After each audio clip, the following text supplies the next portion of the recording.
Hello, everyone, and welcome to Venus Fest's first keynote presentation, part of our 2021 Mentorship program, a virtual summer series where a group of selected developing artists and industry members are receiving mentorship from some of the music community's most unique and gifted members. Please feel free to ask questions in the live chat and interact, as we'll have time for a Q&A at the end. Before we start, I'd like to acknowledge that Venus Fest takes place on the traditional unceded Indigenous territory of the Huron-Wendat, the Haudenosaunee, and most recently, the territory of the Mississaugas of the Credit. Please take some time to learn about the history of the land on which you live, the Indigenous communities who have cared for the land and water, and how you might participate in restoring justice. It is my immense honor to introduce JULLY BLACK today, a woman whose impact on the music industry as a true Canadian icon has been so strong that she hardly needs an introduction. Named as one of the 25 greatest Canadian singers ever and Canada's Queen of R&B Soul by fans and industry leaders alike, JULLY is a platinum-selling recording artist whose music career has yielded multiple singles reaching the top 10 across many genres. She has taken home Juno and Gemini Awards, earned innumerable industry accolades, and was hand-selected to sing for the Queen of England. JULLY BLACK truly is everyone and unlike anyone. Her passion for philanthropy has taken her all over the world, and as a woman of faith, she champions important causes and uses her career as a platform to celebrate and inspire the greatness that lies within each of us. JULLY's extensive music catalog includes work with Destiny's Child, Nas, Big Wreck, and has shared the stage with artists like the Black Eyed Peas, Kanye West, Bon Jovi, Celine Dion, Elton John, Alicia Keys, and Etta James, as well as extensive work in the musical theater world. JULLY is a major presence in the Canadian media and entertainment industry, including a host and former correspondent for CTV, having her own iHeartRadio show, and being an actor, an educator, and a leader. She has a new album coming soon that I'm sure we're all greatly excited to hear. JULLY continues to champion women, Black community, wellness, queer community, and so much more in all of the work she does. We are incredibly honored to host her here today as part of Venus Fest Mentorship Program. And with that, I will pass the mic over to JULLY. Oh my goodness. Thank you, Erin. I was about to say, I think the bio is going to take 30 minutes. It's too long. I had to condense it. It's too long to list it all. Thank you for condensing it. And thank you so much for having me. I see the chat box is on. I first want to know where everyone's representing from. Are you, what's your city, town, country, lineage? As soon as I see a couple, I want to see something in the chat. I want to see who's all in this virtual space. We're about to have an opportunity to have a circle of love tonight. And I am so grateful. Wow, we cannot move forward without first Toronto. Hey, there you. What's up, Maria? Holla. Without first looking back, and so I take time to reflect more often these days, and because oftentimes, especially being an artist and being 43 years old, hello, it's like fine wine. It gets better with time. I'm so proud. I dare you to put your age in the chat. I want to eradicate all those isms too, the ageisms. Being an artist and being chosen to do so many things, to have the voice, this musical voice that I got for free, be a catalyst, be a bridge. Erin and I earlier, I showed her that I have this tattoo, this permanent, and I got this the year my mom passed away, because I realized that I could use grief to find purpose and passion and possibility. and impact change, or I could have allowed it to pin me down before deciding to get up. And it's in grief that I realized that I had gone through grief and trauma in the music business. I couldn't identify. I didn't have the verbiage. I didn't have the vocabulary to really to identify it as grief. And so I'll go back. I'll take you back to being 14 years old. Yes, 39, 25, 29, 33. 60 plus, hello. Going back to being 14 years old, living in Toronto, Jane Finch community, and tagging along with my sister to go do security at an all ages party. And there was a rapper at the time named Tim Dog. He had a show, and I heard him say, "Who's got talent? Who's got talent?" And I'm like, "Sis, can I go, please? Or can I just go sing something?" She's like, "Okay, go." And that changed my life. That was the day that changed my life forever. And in so many ways, because at the time, there was no urban radio, Black radio, no artists that looked like me in Canada. All my influences were from America: Etta James, Aretha Franklin, Patti LaBelle, Mary J. Blige, Lauryn Hill. As far as Black female artists, they're all American. I had no Canadian influences. And I was like, wow, okay. So this American artist saw something in me. I was like, oh, he sees something in me. Long story short, he ended up becoming my manager. And I got signed to Sony when I was 14 years old out of New York. Flew my mom to New York. We did the whole thing. Went to Michael Jackson's Scream release party. All time 14. Like, what is going on here? All the while with having this thought in my mind that I'm pioneering something. Even at that young of an age, I realized that I'm doing something. I'm laying the pavement. I'm laying the brick to this road for others that are going to come. And who knows when, but I have to do this with integrity and with grace and with dignity. And this is at 14 years old. So what happened was this. I took a bus, a train, and a streetcar to Oakwood Collegiate. Thrived in my music, my music class and all the other courses, and going back and forth from high school to New York City until I landed this record deal. Fast forward, that deal ended up going away. So my first heartbreak from the music business, I was like 15 years old, and that record deal went away. I came back to Toronto, and I was a part of a program called Jobs Ontario Youth, the Joy program. And in that program, it was basically band camp. In that program, there were other kids in the program who ended up being Cardinal Official. You guys may be familiar. Socrates, Shaw Claire, Baby Blue Sound Crew, Debbie Young, Director X. All of us were in this program as children, basically, dreaming the same dream and wondering how on earth was this going to happen. This is where I want us to really think about and remember that once you don't have to be qualified to be called. When you get the call, the qualifications will follow when you say yes. So just think about that for a second. How many of us have had an opportunity, but we're too afraid to say yes? Or we had anybody in the chat, have you had an opportunity presented to you, and then there was a negative Nancy's, or there was your own inner fear, false evidence appearing real, fear held you down? Let me see if anybody in the chat, if you've experienced that. I know I was at the time. But one thing I could say was awesome is I was able to choose my tribe. And that's lesson number one in this business. I know this mentorship program, so many of, I don't know this for sure, but I am making an assumption that some of you have experienced some sort of disappointment, some sort of barrier, some sort of letdown. And I want to encourage you. Because it's in the disappointment and through the disappointment that my biggest lessons, I was taught my biggest lessons in the most powerful way.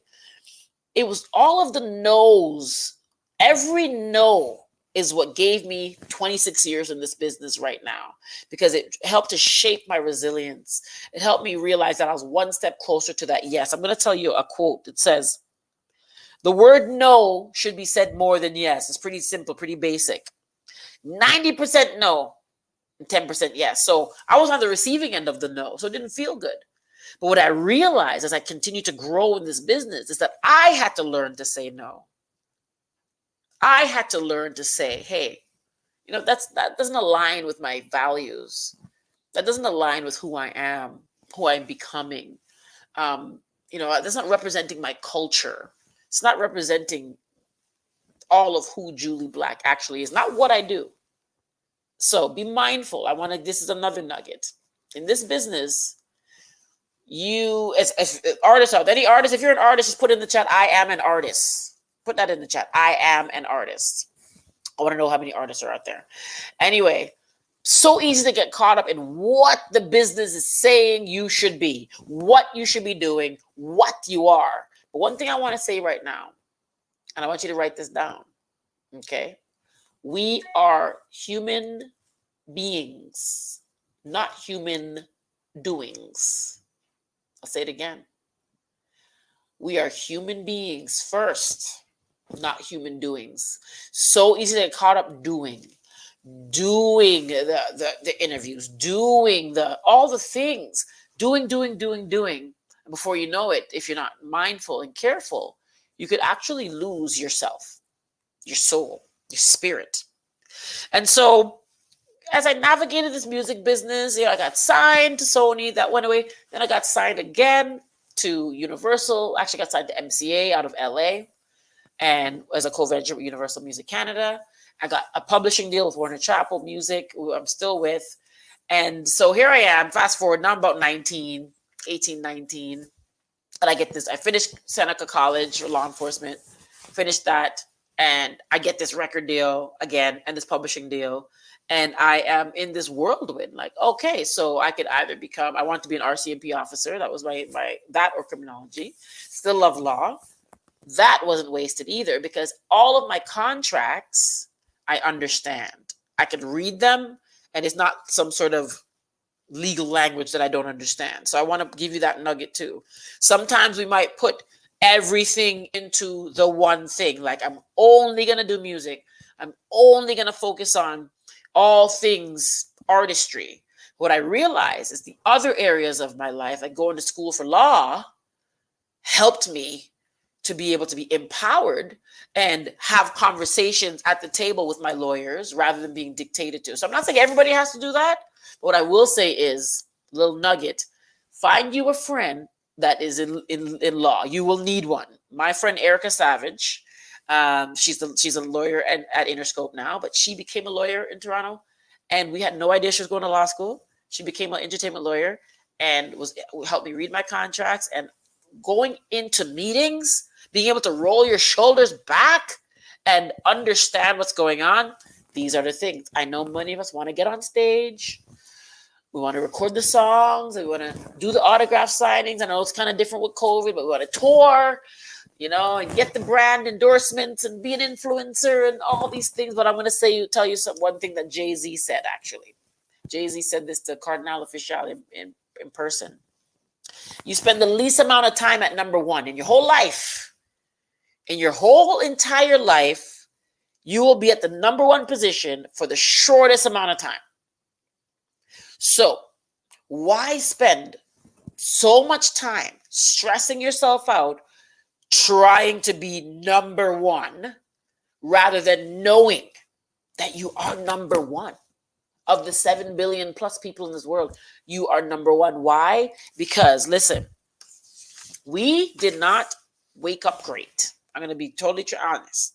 Michael Jordan didn't wake up great. Oprah didn't wake up great. Tiger Woods didn't wake up great. LeBron James didn't wake up great. Steve Jobs didn't wake up great. Julie Black didn't wake up great. But being great takes a decision. One, you need to decide that you're going to be great. That's first and foremost. Make the decision to be great. I want you all who's watching on today right now to say, you know what? I am decided. I see there's a few people in the chat here.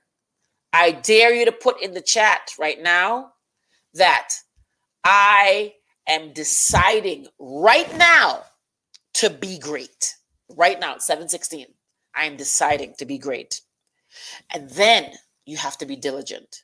And that's where there's an acronym that a friend of mine and I use, and it's called SHAPE. Okay. I looked at the shape of my career, knowing that, all of these, what my whole entire bio said, even though my bio, that was the abbreviated bio.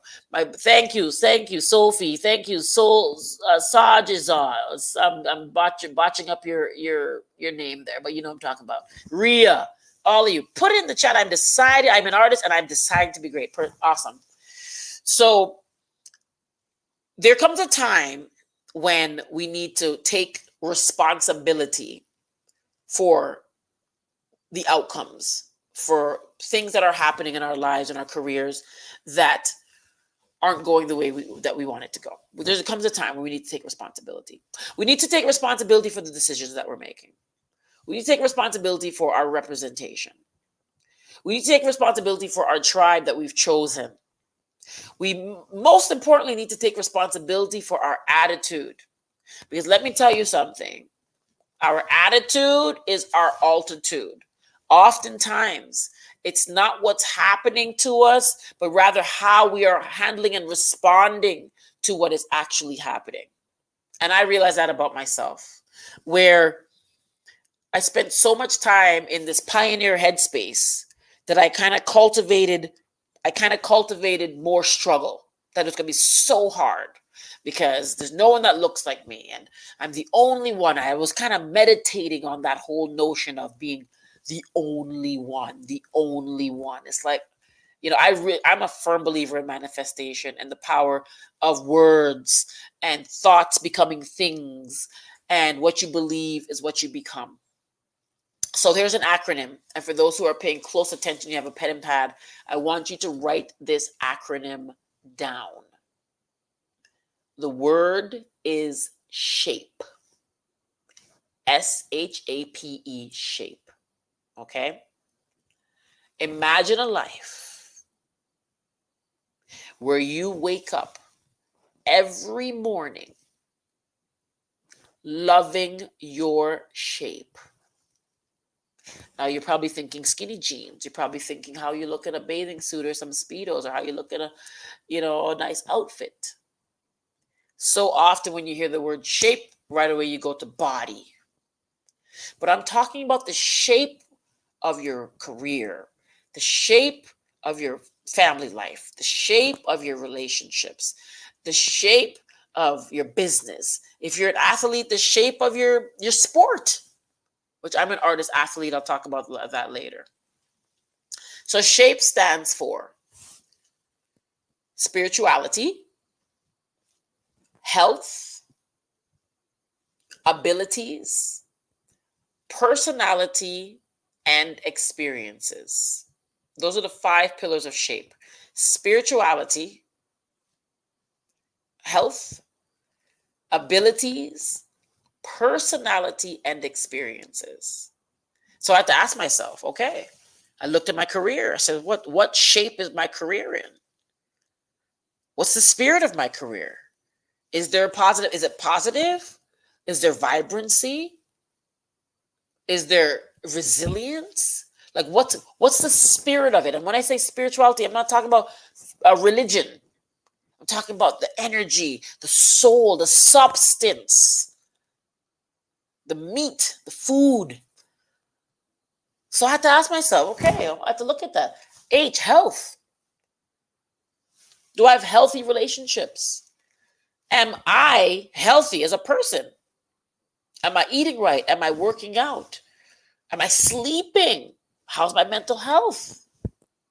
Right? How's my financial health? Health, we look at it as a whole. Abilities. Now, in this space, I think about my actual voice, my voice itself. I was born with this gift. Like I said earlier, it was given to me for free. So much so, I didn't have a voice trainer. I wasn't taking care of it. And if you don't take care of it, to me, I realize if you don't use it wisely, then you could lose it. So my ability to just wake up and sing, I was kind of cocky with it until my vocal cords got hurt. And I had to have 2 surgeries. on my vocal cords and not speak. For 3 months, I was only able to speak for 15 minutes a day for 3 months. So it wasn't until there was a threat of losing my voice completely that I realized that I need to actually have a plan to steward my abilities. Okay? Personality. This one's a big one. How many of you out there may have been told you laugh too loud, or just something about your personality? Like some people tend to want to cut people down because you're confident and you're taking up space, which is what we need to do. We need to take up space. And there was a time in my career, earlier in my career, not too long ago, where I was so interested in being a part of this certain industry that I almost allowed certain individuals to have me make myself small so they could feel big. Don't you ever shrink yourself down in order to make someone else feel better about themselves. Never. Your personality is your power. Your personality creates your personal reality. Take that in. Your personality creates your personal reality. And experiences. Oh, experiences. So it's so interesting. When you get to for me, I got to a certain stage in life, and I think it's really, I give my late mom the most credit. How she raised us. Yes, I'm the youngest of 9 children. But even more so, her last breath became my first full breath. I'll say that again. Her last breath became my first full breath. Being by her side, caring for her for the whole year. You realize it shouldn't take illness or something, something that is devastating for us to realize what really matters. But I'm grateful. I'm grateful that I got to the point of having negative 13 cents in my bank account because my label stopped putting out my music. I had to, basically hire a lawyer to be dropped. My management at the time, music changed to EDM, and they didn't know what to do with me after 8 years of representing me, realizing that in this country, it's unfortunate, but it's getting better. And I know that you guys watching in this generation is going to make it so much better, is that, some are used to being reactive. And it's important that whomever you work with are proactive, that they are steps ahead of you. Better, I tell my team now, I'd rather you make a mistake than not try. Okay. And so I got to a point where I basically just about lost everything, but I made a wise decision earlier on, and I bought a house. And I'm saying this for a specific reason, because sometimes you're looking for a record deal or a publishing deal or some sort of deal, but really you're looking for an investment. You're looking for an investor. And what I realized is that I had equity, and learning more about real estate, understanding that whether the money comes from equity or the money comes from Universal Music or it comes from Adidas or L'Oreal or whomever is investing, it's what you do with that investment. And so I started to really fall in love with the business of entrepreneurship, the power in entrepreneurship. And I say power in a way, not the egotistical, I got power. No, being able to own my destiny, being able to own my masters. I own all of my masters. Being able to license music. And it started to become fun again because it was like a game. I was like, okay, so every win, small, big, was a win. So I realized that, being signed to the big label, which was fun, I had a great time. I did a lot of wonderful things, wrote for people like Destiny's Child, like you heard in my bio, toured with the Black Eyed Peas, all these things. And but I realized, like, wow, what really matters? Like, what truly matters? And what really mattered to me was how I was able to make people feel. So at one of the lowest parts of my life, label again didn't do what they were supposed to be doing. I didn't know. I was kind of wandering the business, and I was like, wow, I think this is it. I guess this might be the end for me type thing. And there's a man named Rob Farina. He used to be the program director at Chum. And he took a song, a B-side. He took a song, a single that wasn't released, and played it on Chum FM. It was called I Traveled. He just played it in the afternoon because he loved the song. Little did I know that there's going to be a gentleman that went down by the beaches to take his own life, he decided to listen to the radio. It was his last thing. And I know the story only because he didn't take his life. He heard I Traveled, the song I wrote for my mom about her journey coming from Jamaica, working for $1.65 an hour, raising 9 kids on her own, the struggle in Canada as a Black female immigrant. And I wrote this song because she kept telling me I just stayed on the road. I just kept traveling, Julie. I just kept my eyes on the prize. And I wrote this song. And that song that I wrote from a place of love and service and just I wanted to celebrate my mom, have my mom have kind of like her own theme song. And that same song saved someone else's life. And that moment I was like, okay, Julie, you're like, a career is what you're paid for. Sure. People are paid. All of us have careers. But what I realized in that moment is that a calling is what you're made for. And I'll say that again. A career is what you're paid for. But a calling is what you're made for. And in your calling, there's no retirement. There's no being irrelevant. You're not chasing. You don't have to chase. You can be like a beautiful apple tree where when the apples are ripe, they fall, or you could go and pick them. But, we walk up to this tree, the farmers, we go apple picking, whatever. We realize that when you are ready,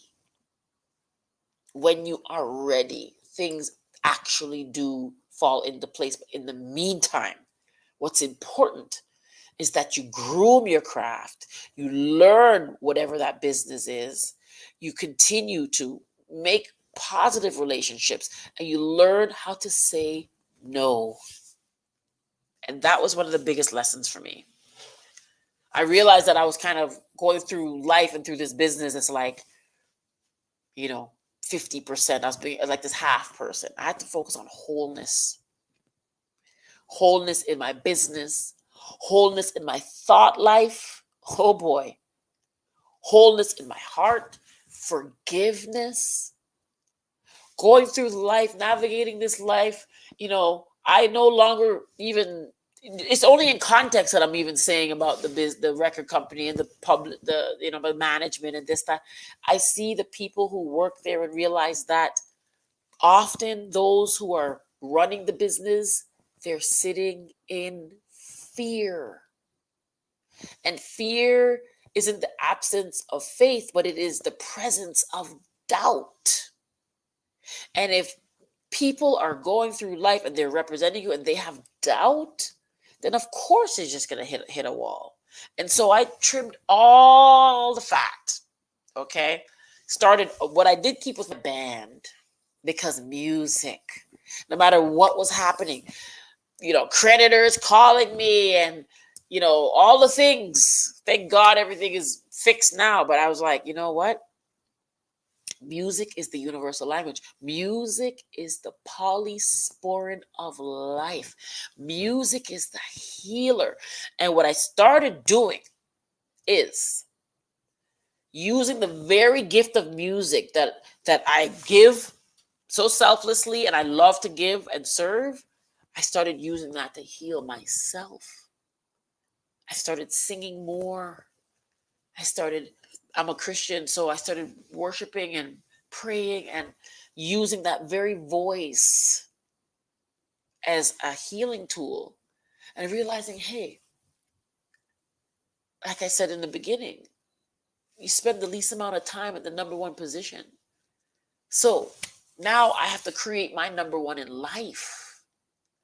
Know that my gifts and my talent, there's no one on this earth that can do it like me. And that's a fact. There's no one on this earth that can do it like you. And that's a fact. That is truth. So no matter what you're experiencing, I want to speak to, some of you may have experienced sexual harassment in the workplace. There are things that are like really serious stuff that I am encouraging you to speak up. Oh, hell yeah.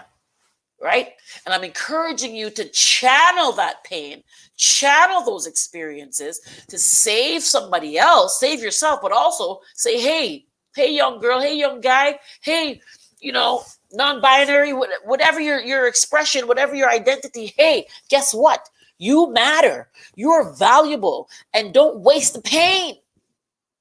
Don't waste the pain. Channel it. Because that is pure, unpasteurized possibility. And when you're able to access that, from that place is where, for me, it's been news. I sing from a different place. I act from a different place. I've done theater, and that was my first time, and I was able to go deep and remember some of the experiences and bring life to that character and have the audience leave feeling something they've never felt in their life.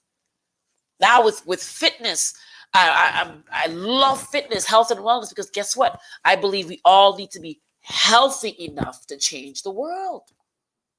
It makes no sense being unhealthy and saying I'm a game changer, I'm a history maker, and I deserve to be this and that. If you can't take care of yourself, I don't want you to try to take care of me.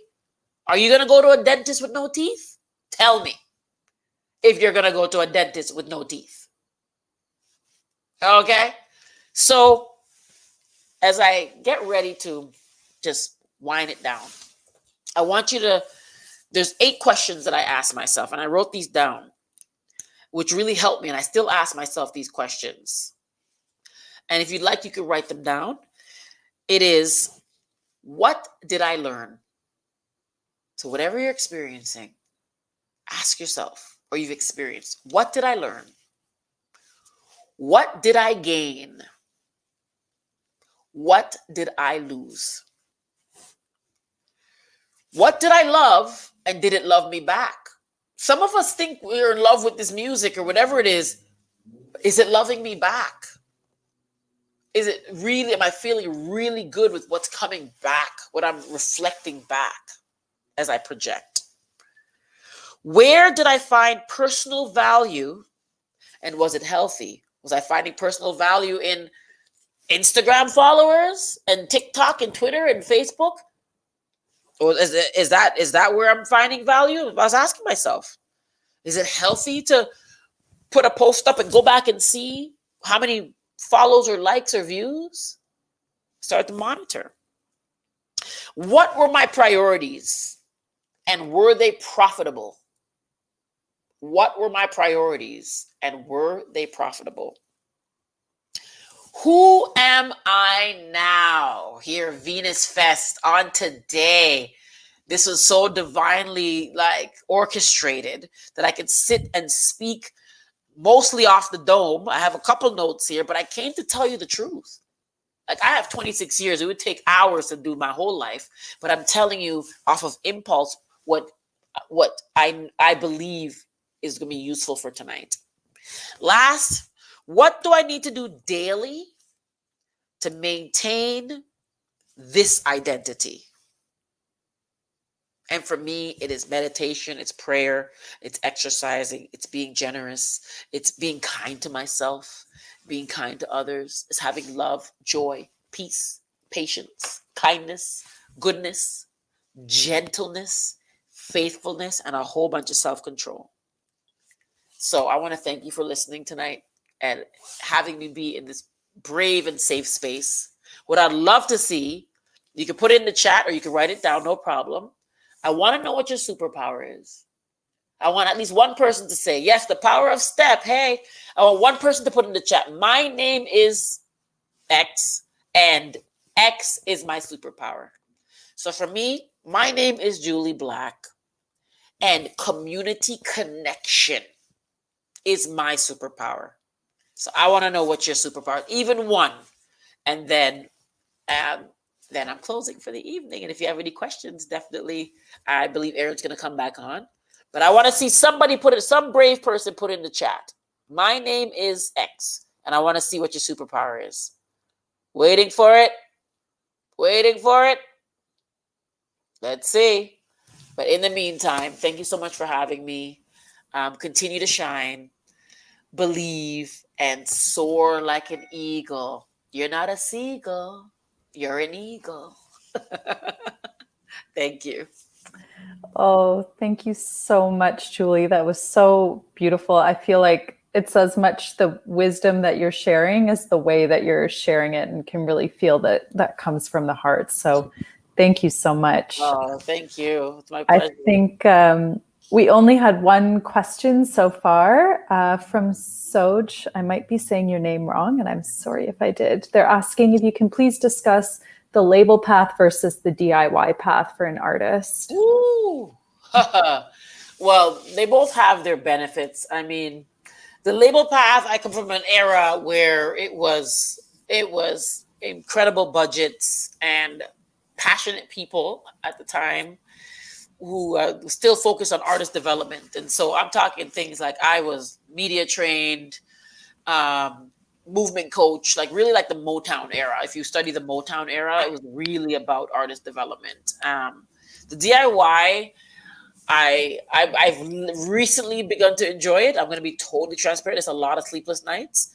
It is, but it's fulfilling though, because like I said earlier, every win is a win. You know, every time you get a comment or you make a connection, you're like, okay, it's like currency. And so, you know, it's really about networking. As the DIY way, the record company way, you kind of get this, you're immersed in this, like you get their Rolodex. So you're in there and you have all the contacts in the world. The DIY way, you're reaching out to radio yourself, you know. And so, but I want to make sure that you know that both are very, very fulfilling. I think you need to go in educated though. Like now I have the law background. And so when they wanted to amend my contract and take my publishing and my merch and my touring and like a piece of everything, I walked away. That's when I walked away from the label, in fact, when they wanted to put me on a 360.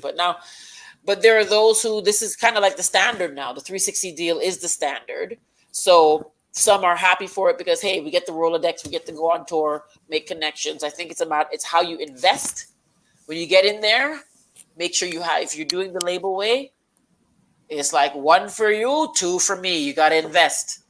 I tell mentees all the time, treat yourself like your own agent. Take 10% of all that you make and tuck it away. Invest it.